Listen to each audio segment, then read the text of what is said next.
African agriculture has been neglected for far too long. Staple crop yields in Africa have barely grown in the last 25 years.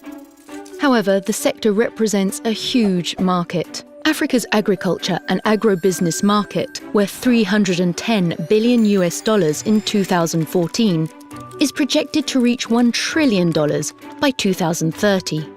So far, this demand has largely been met through imports, taking African financial resources and jobs out of Africa. If nothing changes, food import costs could rise from $35 billion in 2014 to $110 billion in 2025. It is time to transform African agriculture into a globally competitive, inclusive and business-oriented sector.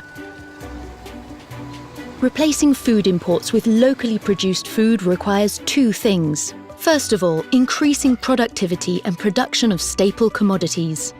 Africa will need to produce an additional 174 million metric tons of food commodities if it's to achieve food self-sufficiency by 2025.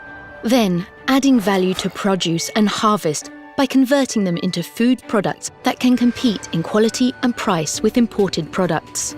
This is precisely what the African Development Bank's Feed Africa strategy intends to do through the development of its Staple Crops Processing Zones programme.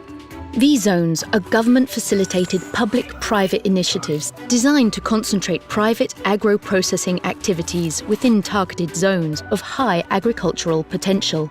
They aim to boost productivity through the integration of the production, processing and marketing of selected high-priority commodities. Attracted private sector investors add value to crops, livestock or fisheries through their agro-processing factories, while agricultural producers, including smallholder producers, boost their productivity and gain better access to credit, technology and training, as well as ready markets at their farm gate. This is a virtuous strategy to effectively replace food imports while generating infrastructure, wealth, employment and improving quality of life in African rural areas. The time to unlock Africa's enormous agricultural potential is now.